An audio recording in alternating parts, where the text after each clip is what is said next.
Stress is a part of everyday life, at work and at home. Everyone experiences the symptoms of stress in different ways, to different degrees.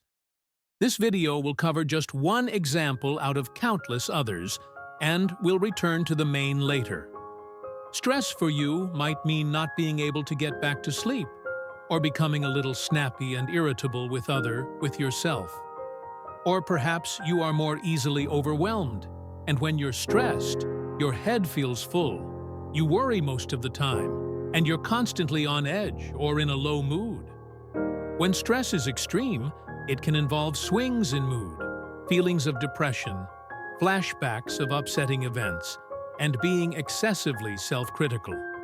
Wherever you sit on this spectrum of stress symptoms, we hope this guide will help you. Imagine waking up one day and realizing that your greatest enemy isn't out there in the world. It's not a person, not a situation, not even your circumstances. It's your own mind. The very thing you've trusted for every decision, every instinct, every moment of survival has quietly turned against you. Not with malice, but with misguided protection. You're walking into an interview room. You've prepared for weeks. You've rehearsed every answer, every possibility. But as you sit down, your chest tightens, your heart races, your palms sweat. You can't think. Words evaporate. And in that moment, your brain, your most sophisticated, evolved asset, becomes a cage, not a tool.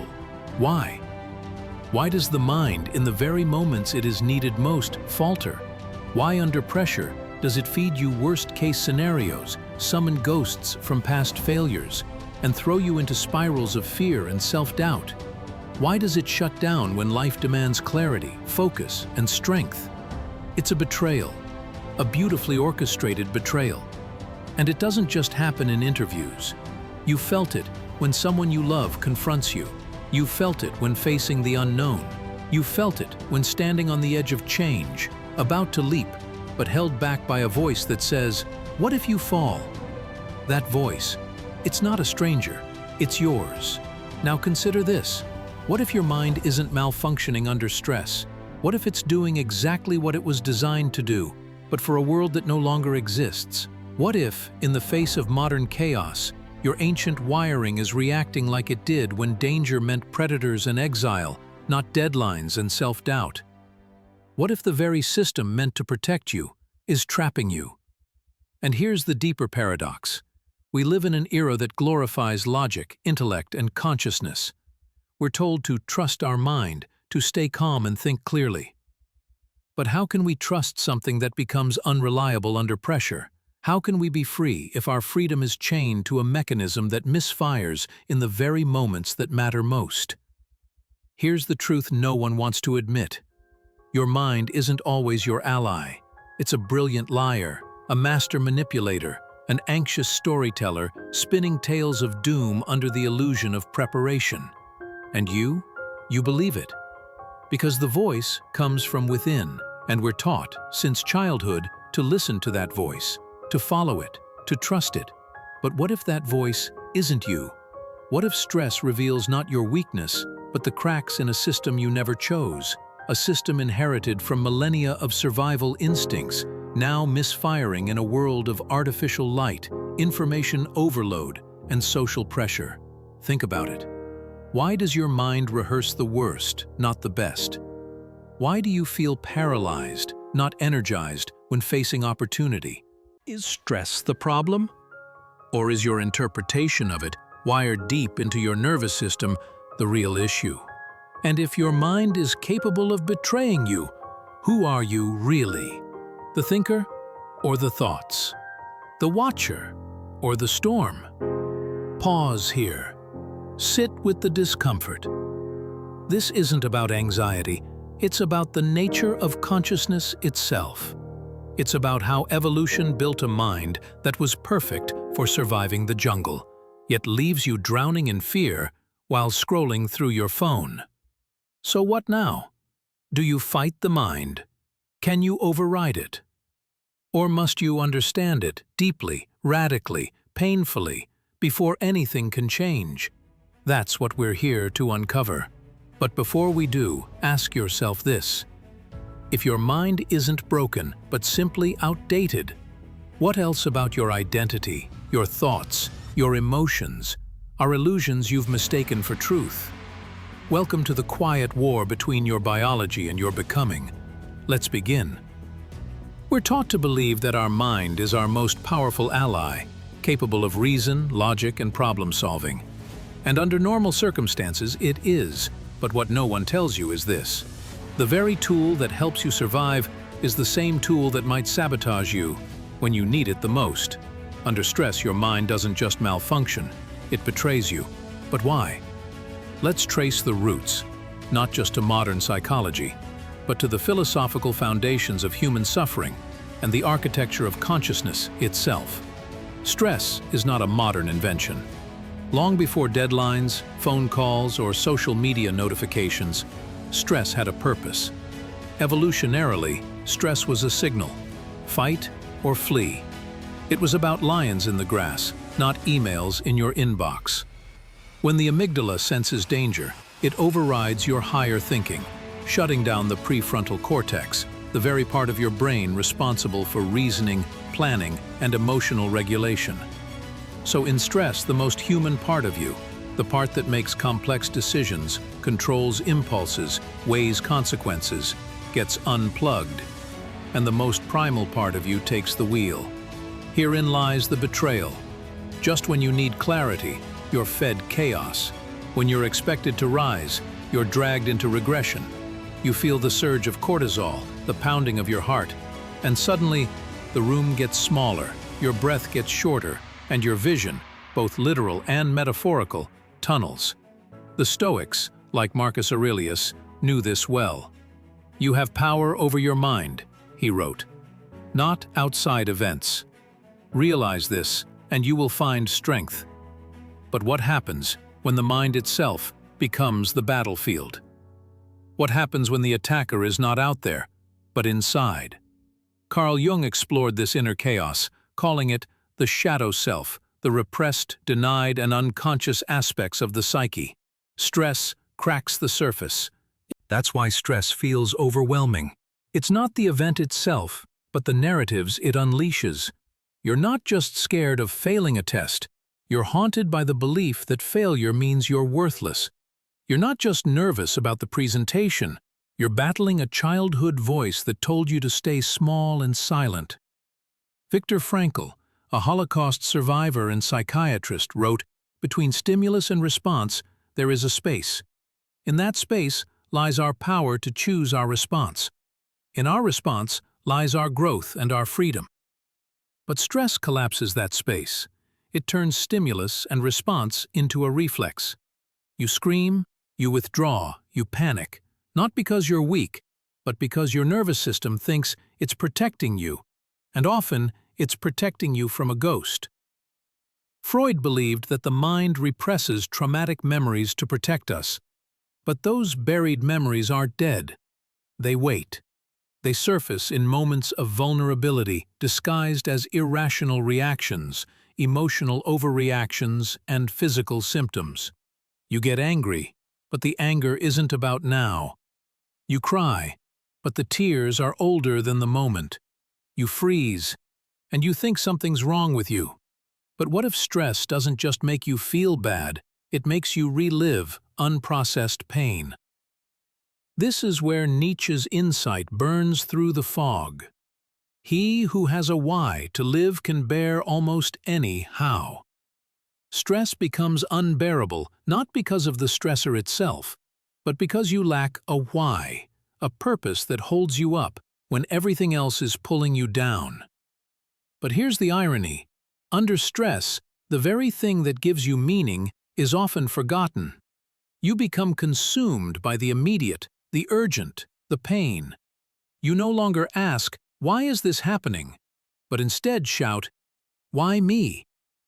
That shift is subtle, but dangerous. Jean-Paul Sartre once said, "Man is condemned to be free." In other words, we're burdened with the terrifying freedom to choose even under stress. But most people surrender that freedom. They outsource it to their emotions, to their environment, to the voice of fear. They mistake reaction for reality. So what does all this mean?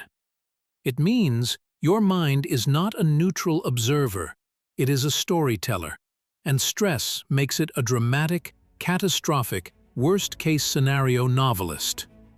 When under pressure, your thoughts aren't facts, they're survival-driven hallucinations shaped by old wounds and evolutionary programming. Arthur Schopenhauer described life as a pendulum swinging between pain and boredom. But in stress, that pendulum swings faster, harder, and with more violence. It pulls you into overthinking, self-doubt, and despair, not because the situation demands it, but because your mind's software was never designed for peace. It was designed for survival. You are not broken. Your mind is not defective.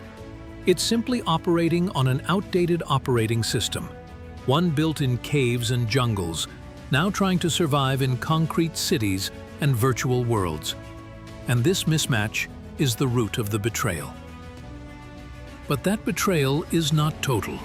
There's still something, some sliver of awareness, some ember of insight that watches the chaos without becoming it. That observer is your way out. But before we talk about escaping this trap, you need to see just how deep it goes, how the unseen roots of your stress stretch into every decision you make, every relationship you hold, and every dream you either pursue or abandon. The next section will uncover the unseen consequences, and you'll start to realize stress isn't just a feeling. It's a lens that colors everything. Disruption in the nervous system caused by pressure, deadlines, or emotional turmoil. But what if that's only the surface of something far more insidious? What if stress is not just a reaction, but a mirror, exposing the very flaws in the architecture of our consciousness? Let's begin with something unsettling. Stress doesn't only show up during chaos. It lurks beneath silence. In the stillness of the night, when the world is quiet and you're alone with your thoughts, stress takes off its disguise. You feel it in your stomach, behind your eyes, in the heaviness of your breath. Not because you're in danger, but because your mind has become the battlefield. Why? To answer this, we must descend into the psychological underworld, into the territory Carl Jung called the shadow. According to Jung, every human being carries within them a dark counterpart, the shadow self, composed of all the emotions, desires, and instincts we've rejected to maintain our social mask. The more we suppress this part of ourselves, the more it builds pressure like steam behind a sealed door.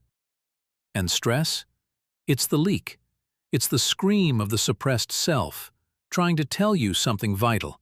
I exist. The modern world doesn't want you to hear it. From childhood, we are conditioned to curate ourselves, to perform.